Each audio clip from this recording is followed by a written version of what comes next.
शुरू करते हैं ऑडियो समरी। लेखक ने जीवन में सफल होने के लिए जिन 8 तत्व के बारे में विस्तार से चर्चा की है वह इस प्रकार है। पहला, हमें सदैव सकारात्मक विचार पर गौर करना चाहिए।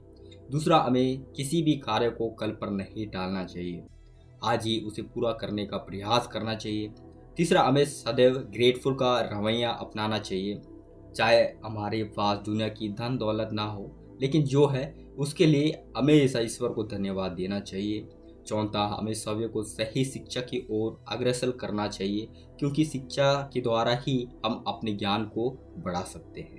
पांचवा, हमारे दिल में सदैव आत्मसम्मान का भाव होना चाहिए, ताकि आपके साथ साथ दूसरे के साथ भी अच्छा व्यवहार कर सके। इसके अलावा हमें खुद को सदैव नकारात्मक विचारों से दूर रखना चाहिए, क्योंकि नकारात्मक ताकतें जीवन में ऊर्जा का नाश करती है।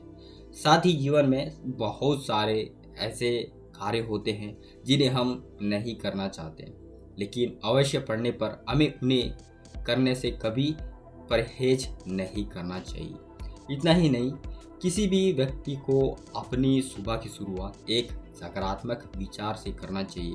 ऐसे करने से आपका पूरा दिन ऊर्जा से भरा रहता है। इसके अतिरिक्त लेखक ने जीत आपकी पुस्तक के पहले अध्याय में सकारात्मक विचारों के माध्यम से जीवन में सफलता प्राप्ति को एक उदाहरण के माध्यम से समझाया है कि एक गुब्बारे वाले मेले में अलग अलग रंग के गुब्बारे बेचा करता था, और जब भी उसके गुब्बारे की बिक्री कम होने लगती थी तो वह एक गुब्बारा हवा में उड़ा दिया करता था, और बच्चे आसमान में गुब्बारे देखकर उसे खरीदने की जिद किया करते थे। तभी एक बार उसके पास एक बच्चा आया। वह उस गुब्बारे वाले से बोला कि अंकल, आप काला वाला गुब्बारा भी उड़ाएं, वह भी उड़ सकता है। इस उदाहरण के माध्यम से लेखक अपने पाठकों को यह समझाना चाहता है कि सफल लोग जीवन में अपनी चीज़ों और कार्यों को लेकर अलग दृष्टिकोण अपनाते हैं, जिसे सामान्य लोग अलग तरीके से समझ पाते हैं। ठीक इसी प्रकार से जीवन में यदि सफल होना है तो हमें नए नज़रिए और दृष्टिकोण को महत्व देना चाहिए, क्योंकि हार्वर्ड यूनिवर्सिटी की एक रिपोर्ट के अनुसार 85% लोग नौकरी उनके दृष्टिकोण और 15% लोग नौकरी उनकी बुद्धिमत्ता के आधार पर मिलती है। पुस्तक के दूसरे अध्याय में लेखक ने एक किसान का उदाहरण लेकर यह समझाया है कि एक किसान जो कि अफ्रीका में रहता था, वह अपने जीवन से काफ़ी संतुष्ट, लेकिन एक बार एक बुद्धिमान व्यक्ति के उस किसान को हीरे की महत्व बताई कि यदि उसके पास हीरे की उंगली होती तो वह शहर का मालिक बन जाएगा, और कहीं सारे हीरे होते तो वह एक पूरे देश पर राज कर सकता है। जिसके चलते वह किसान काफ़ी परेशान रहने लगा और हीरे की खोज में इधर उधर भटकता रहा। हीरे के लालच में उसके पास जो भी जमीन और पैसा था उसने वह सब बेच दिया, और वह आर्थिक रूप से कमज़ोर हो गया। इतना ही एक दिन हताशा होकर उसने आत्महत्या कर ली।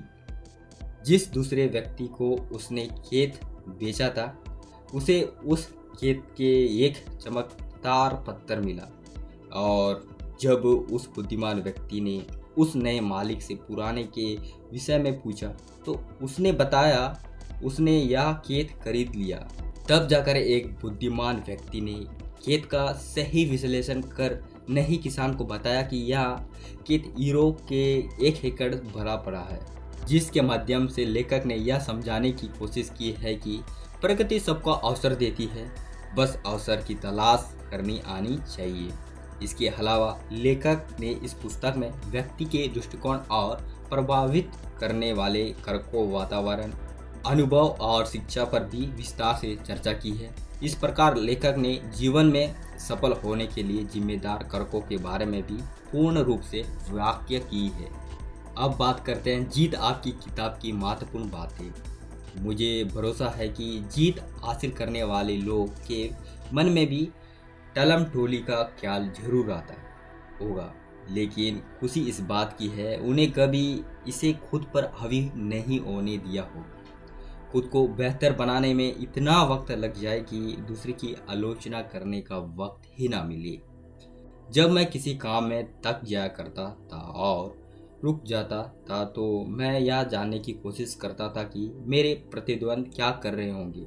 और मैं जब सोचता था कि वह तो कड़ी मेहनत कर रहा होगा तो मैं भी पुरुषार्थ में लग जाया करता था। और जब सोचता था कि वह आराम कर रहा होगा मैं तब और कड़ी मेहनत करने लगता था। जब हम अपनी हदों और सीमाओं को नहीं जानते तो हम बड़े और ऊंचे काम करके खुद को आश्चर्य में डाल लेते थे। अब पीछे मुड़कर देखते हैं तो हैरानी होती है कि मेरी कोई सीमा नहीं थी। इसीलिए खुद को कभी किसी बांधक में नहीं बांधना चाहिए।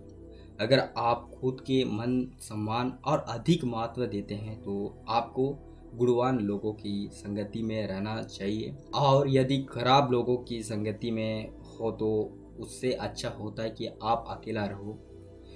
कुछ लोग बार बार यह दलील देते हैं कि मैं जब चाहूँ इस बुराई को छोड़ सकता हूँ, पर वे यह बात महसूस नहीं कर पाते हैं कि इच्छा शक्ति के मुकाबले बुरे असर ज़्यादा प्रभावित होते हैं।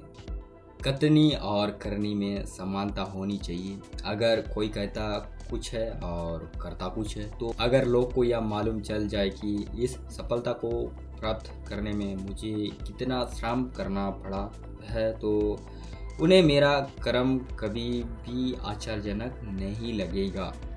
बहस एक ऐसी चीज़ है जिसे जीता नहीं जा सकता, और अगर हम जीतते हैं तो भी हारेंगे और अगर हारते हैं तो भी हारेंगे। दुनिया की सबसे अच्छी और सबसे सुंदर चीज़ को ना तो देखा है और ना ही छुआ जा सकता है, उन्हें दिल से महसूस किया जाना चाहिए। उम्मीद करता हूँ कि जीत आपकी बुक समरी को सुनकर आपके दिमाग में अवश्य ही सकारात्मक विचार आएंगे और यह किताब आपके जीवन में एक सच्ची मार्गदर्शिता बनकर उभरेगी।